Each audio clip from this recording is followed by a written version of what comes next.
because basically he was a teacher. And that's when I saw him most at home, was when he was with a small group of people talking about ideas. And he was never afraid of ideas. Archbishop, can you talk about, some of the perception, though, that he does have outside of the Catholic faith is that he is very socially conservative.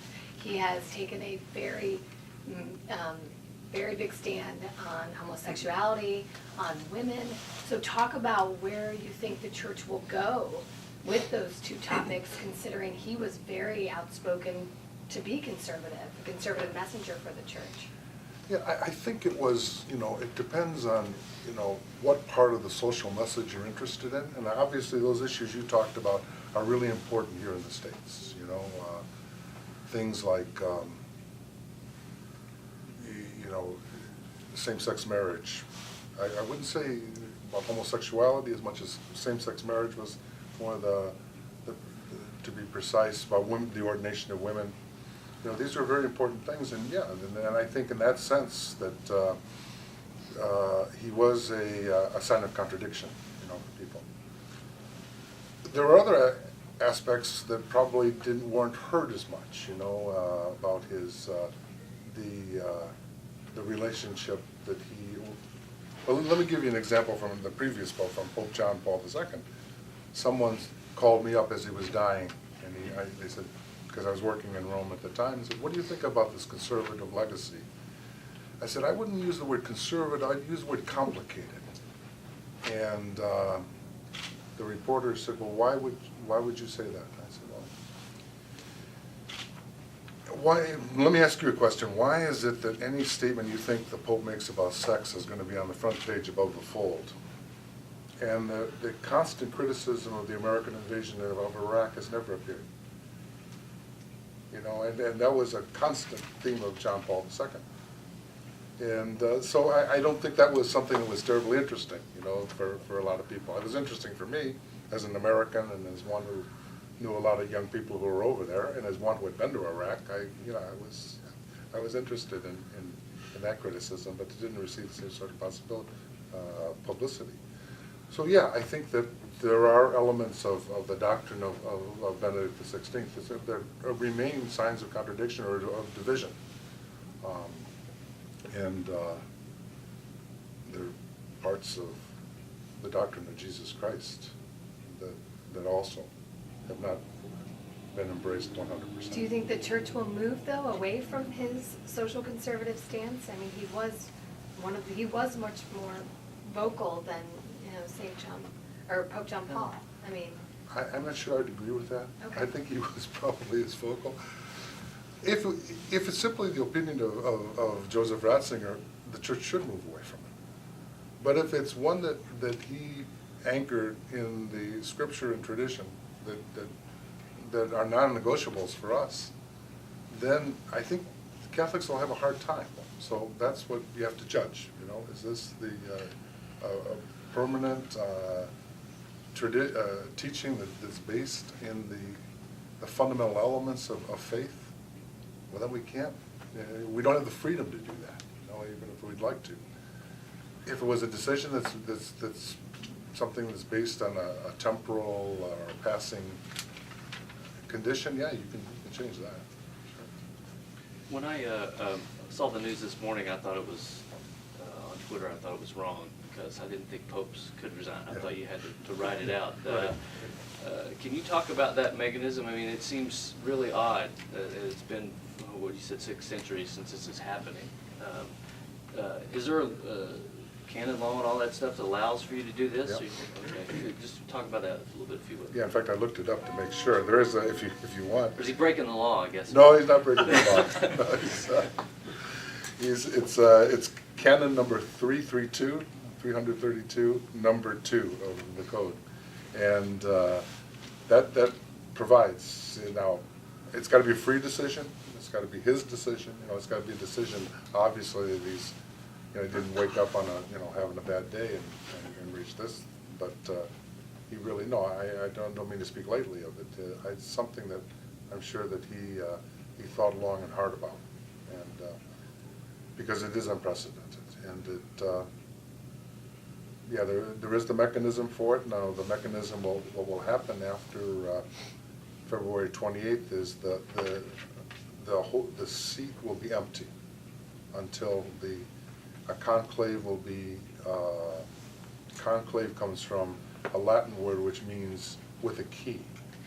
And the notion is the cardinals that are locked in to a portion of the Vatican Palace around the Sistine Chapel, where they will deliberate, they'll pray, and then they'll vote until the successor receives a 2/3 majority of the cardinals voting and accepts the election. Those are the two conditions. You have to be legitimately elected, and you have to say yes to it.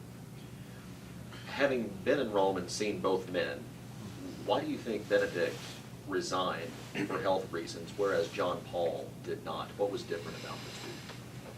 Well, I really think it was part of the spirituality of both men. I think for John Paul II, the spirituality of the cross and the sort of faithfulness was really important, you know, and I certainly, you know, I mean, the sort of physical degrading of John Paul II was very evident, and there were times when I thought it must be just really humiliating to suffer like this in public and to be so incapacitated. I think part of Benedict's spirituality is a very strong sense of duty, you know, and maybe this hasn't been said much, but I think I should say it. I really, I think most people in their right mind wouldn't want to be Pope. I am quite convinced that Benedict did not want to be Pope, because he kind of had his retirement, if you will, planned out. He was going to, you know, see the transition from John Paul II, you know, and then, you know, hang it up. And he had a little cottage that he had in Bavaria where he was going to retire, and he was going to write. That's what he really wanted to do, because, I mean, more than 50 years he had dedicated to academia, and his notion was, I'm going to pull it all together and then leave that for history to judge. And he wasn't asked to do that. He was asked to step into this very difficult service, and he did. And so that sense of duty that had him accept it, I think, also led him to realize that, in great humility, that I can't do it any longer, so somebody else should. So I think that those were parts of the... You lived in Rome, ministered in Rome for almost 20 years before you came here. Is there, and worked with him off and on and closely when you were at the Congregation for Religious, basically. Do you have an anecdote or a story of your interaction with him that you think is emblematic of his leadership, of his witness as the leader of the church, or even before, perhaps, when he was the leader of the Congregation for the Doctrine of the Faith? Well, one conversation that meant a lot to me was before I became a bishop. I was the superior general of the Redemptorists, and the Redemptorists' academic interests are kind of in ethics and moral theology, you know, and it's a reflection that often gets us into hot water, because sometimes Redemptorists in one part of the world will push the envelope a little bit. And I got to know Cardinal Ratzinger up close and personal, you know, over the years.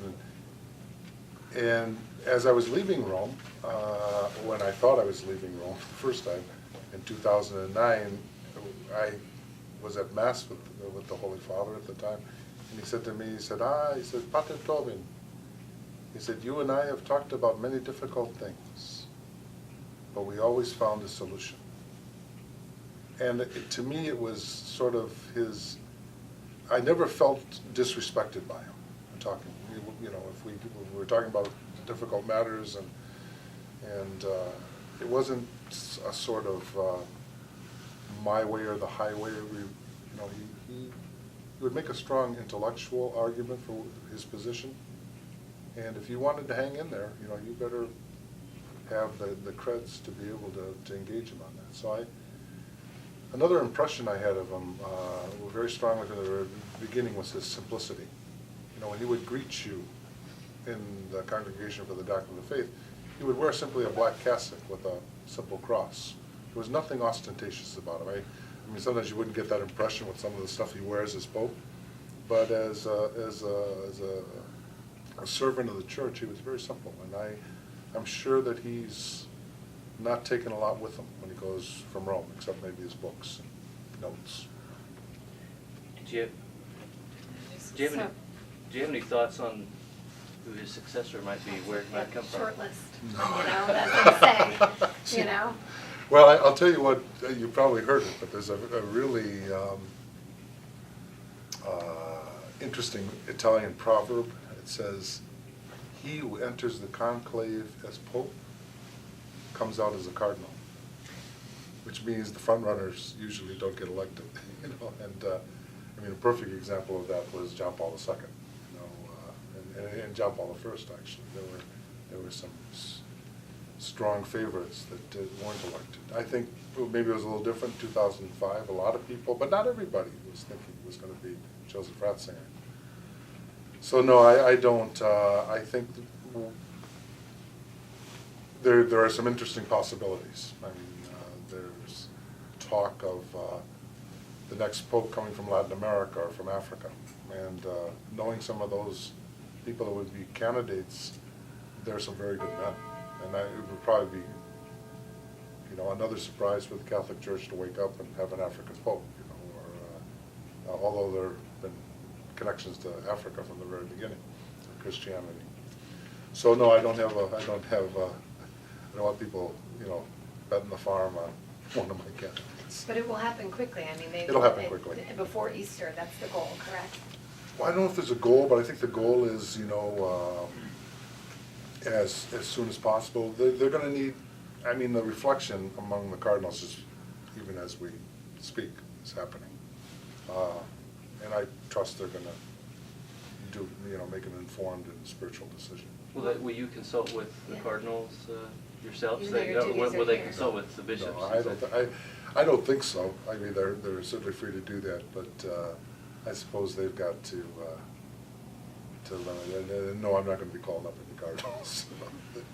Bishop, just kind of use a sports analogy, when a team hires a new coach, kind of re-energize the fan base. Does that impact apply here when you hire a new pope? I mean, does that kind of bring some energy back into the Catholic Church, or what is that impact? Well, there haven't been that many in my lifetime, Right. but I think the analogy is not totally inappropriate. I mean, I remember a good friend of mine was on St. Peter's Square the night that the white smoke went up for John Paul II.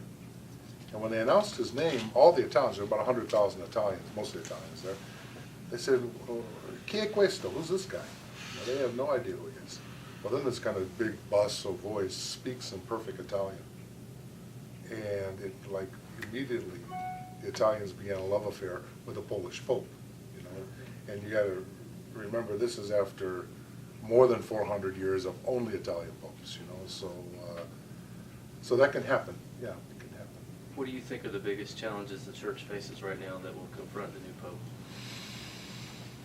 Well, I think the big ones would be in the West, sort of a movement from belief to unbelief. I think we in the States have always been, and I think it's one of the